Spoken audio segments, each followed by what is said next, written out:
বিসমিল্লাহির রহমানির রহিম। প্রিয় দেশবাসী, আসসালামু আলাইকুম। প্রিয় দেশবাসী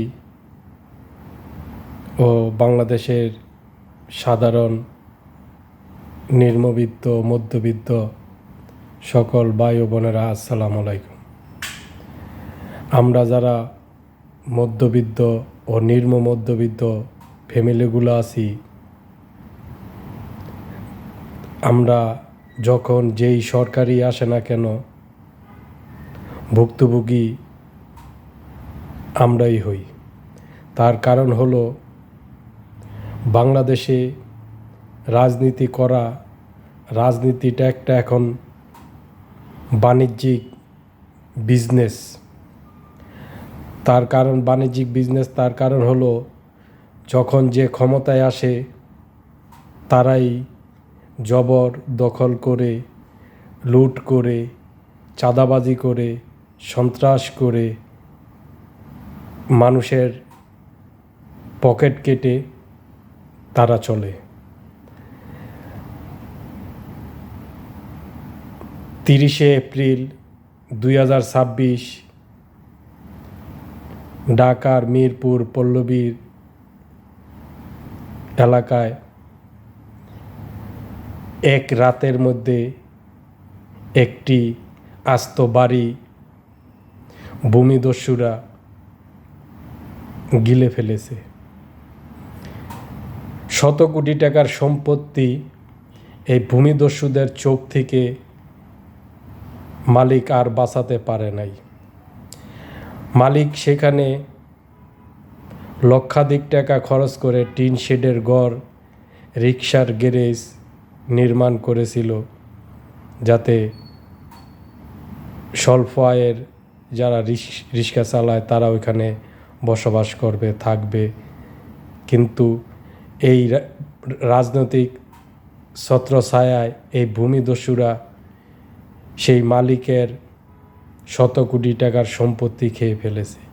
সেই মালিক পল্লবী থানায় গিয়ে মামলাও করতে পারে নাই, জিডিও করতে পারে নাই। এখন সেই মালিক উল্টো নিরাপত্তাহীনতায় ভুগছে। এই হলো আমাদের বাংলাদেশের চিরাচরিত একটা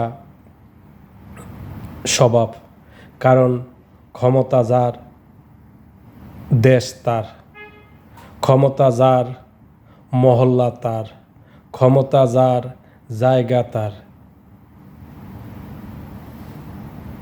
আরে ফকিন্নির ফুতেরা, এই গরিব মানুষ তো কাম কইরা খায়, তবে তো সেই যোগ্যতা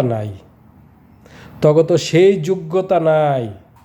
তোরা যদি মানুষের থেকে চান্দা না উঠাস, মানুষের পকেট থেকে যদি টাকা না নেস, ছিনতাই না করস, টেন্ডারবাজি না করস, দুর্নীতি না করস, তো তোর সংসার চলবো না। বউ হোগায় লাত্তি দিয়া বাইর করে দিব। বউ হোগায় লাত্তি দিয়া বাইর করে দিব। আর শেষ ম্যাচ তোদের জায়গা হইব, খাইতে থাক, যদ্দূর খাইতে পারস খাইতে থাক। শেষ ম্যাচ বুড়া বর্ষে যখনই বিছনায় আঁকবি, বিছনায় মুখ পেশাব করবি, তখন তোর ফোলামাইয়া লাত্তি দিয়ে বাইর করে দেব বৃদ্ধাশ্রমে যা। কারণ তোর টেকা তো সৎ না, তোর টেকা তো সৎ পথে কামাস নাই, তুই তো অসৎ পথে কামাইছস। এত বড় বড় দাড়ি ফাইকা সাদা হয়ে গেছে গা, এরপরও মানুষের জমি দখল করস, অসহায় মানুষের জমি দখল করস। হেরও কি মাননীয় প্রধানমন্ত্রী তারেক জিয়ার আসনের।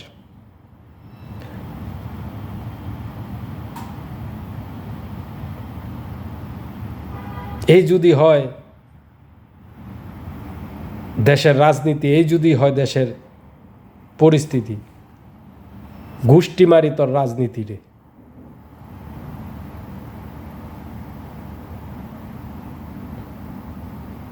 কালকে দেখলাম পল্টন থানা স্বেচ্ছাসেবক লীগের এক নেতা,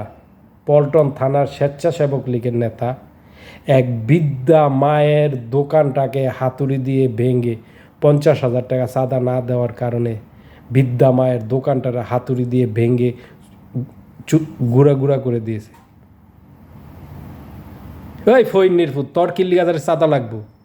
হ্যাঁ, কাম করে খাইতে পারস না, শিক্ষাগত যোগ্যতা নাই। যদি শিক্ষাগত যোগ্যতা থাকে আইটা টিউশনি কর, ঘরে ঘরে যে টিউশনি কর, ছোট ছোট বাচ্চা পড়া, তা তো তোর মাসে অন্তত পক্ষে 50,000 টাকা ইনকাম হইব।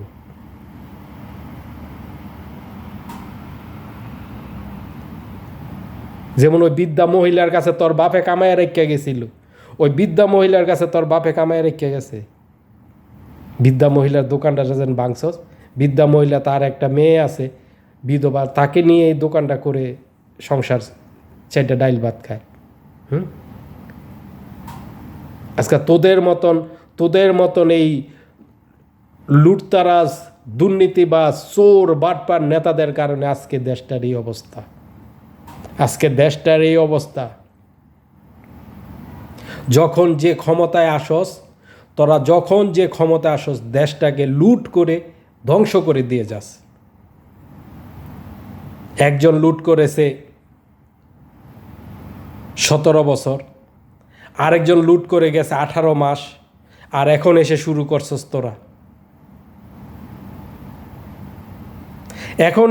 করছস তোরা। মানুষের খাল কাটার নামে মানুষের জমি কেটে নিয়ে, মাটি কেটে নিয়ে যাস। পদ্মা সেতু রেল লাইন সংযোগ সড়ক করছে, সেখান থেকে মাটি কেটে বিক্রি করে দেস। রাস্তার পাশে গাছ কেটে বিক্রি করে দেস।